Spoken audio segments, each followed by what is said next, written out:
Are you sick of losing to this unkillable horse? You have come to the right place. This video will give you the strategies on every position to stop her from destroying your team and start your climb on the ladder.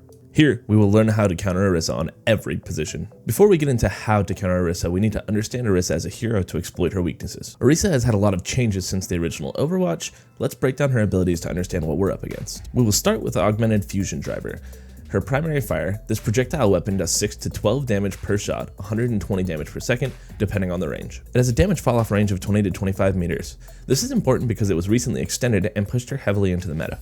Energy Javelin is an arcing projectile in the form of a spear that she literally just hucks at you. It does 60 damage on impact and 40 extra damage if you hit a wall. This ability can be used to interrupt abilities and stun enemies briefly. Fortify is the ability that makes her a gold horsey, giving her 125 overhealth, 40% damage reduction, and lasts for 4.5 seconds on a 12-second cooldown. Javelin spins Orisa's spear in front of her and does AoE damage at 100 damage per 1.75 seconds. It also gives her a movement speed buff and destroys incoming projectiles exactly the same way a Diva Matrix would. Orisa's ultimate is Terra Surge. Here she does her spinning spear again, but this time over her head, then slams it on the ground. This too will make her a golden horsey with the damage reduction buff we previously saw. Terra Surge also pulls in enemies when cast and needs a minimum of 2.5 seconds of cast time to kill a 200 HP target. Killing Orisa is a tall order but can be done with a bit of teamwork. This is definitely the hardest tank to counter that I have made a counter video on, but we've got this.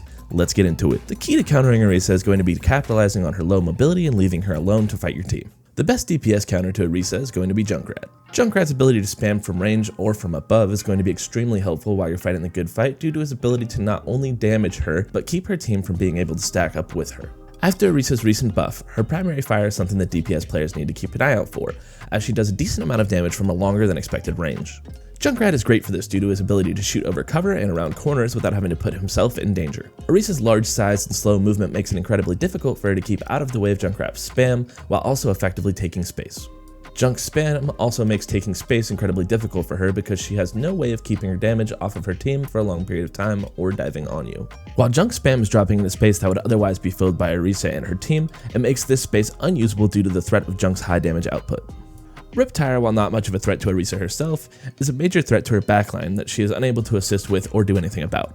When you use Riptire in this matchup, make sure that you're going for her backline, not for Orisa herself. Junkrat's weakness in this matchup is if you allow her to get close to you. If Orisa catches you out without cooldowns, you are all but dead, but if you have shift up, you can utilize your pack to jump away from her or get high ground where she can't reach you. Honorable mention on DPS goes to Reaper and Bastion. Reaper is great, but you need to kill her team first, and if your team isn't working with you, you can't counter on your own. Bastion is good if your team's lacking in brain cells and decides they want to shoot the brick wall that is Orisa, as you can help mow her down so they can go Hulk smash something else. I do think Junkrat is the best bet when your team isn't doing the right things, which unfortunately is usually the norm. The key to countering Orisa on tank is really going to be how efficiently you can take out her backline either from range or with mobility while capitalizing on her low movement speed. The top spot here has to go to Winston. I know, he was my Ramatra counter too. I swear I'm not a Winston fanboy. I don't even like playing him, but he is always the best counter to low mobility tanks. Winston's ability to get in and out of a fight quickly make him a must pick in this situation. Orisa, just like Ramatra, is a tank that will require her team's support to finish kills, and Winston's ability to cut her off from her supports and most likely kill them is where he will shine. Orisa is not a tank that can peel for her backline, and so Winston's ability to bubble between her and her supports and secure the kill, then come back and help his team kill her is absolutely the best way to handle her. Unlike our DPS pick, Winston can mostly do this on his own even if his team isn't diving, which is why he is the top pick. One major change that needs to be highlighted is his bubble no longer does anything to her ult. Prior to her buff, Orisa's ult was stopped by shields, which would only have strengthened Winston's position, but since her buff, it now goes through shield. Do not try and drop bubble and think you're good, and do not try to fight Orisa 1v1 with her team alive in this matchup.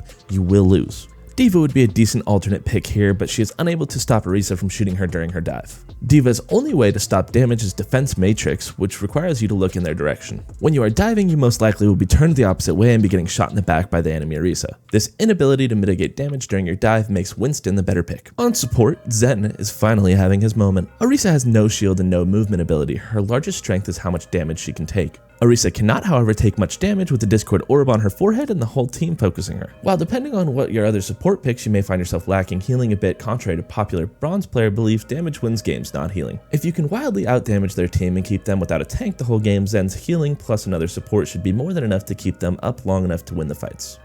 There are only two ways to get rid of Discord orbs: get out of LOS or cleanse with Kiriko. Cleansing with Kiriko is all but useless here, as you can immediately put a Discord orb back on her and she does not have the movement to get out of sight before she dies. Her only option is to play around corners, which will render her useless or force a swap. On top of Zen's ability to make sure that Orisa can't stand out in the open, his ultimate is also very good against her. Something to note is that Trance does not give your team invulnerability. It heals for 300 health points per second, which is often going to work out in one of two ways. Either your team has the time to get out of AoE, or the Orisa will pull early because your team is spamming them and taking no damage. If the Orisa pulls her ult before she hits 300 plus DPS, your team will live and instantly be healed to full health. If you're still here, drop a sub so you can get important counters the day they come out instead of losing SR until you search for my videos. Till next time.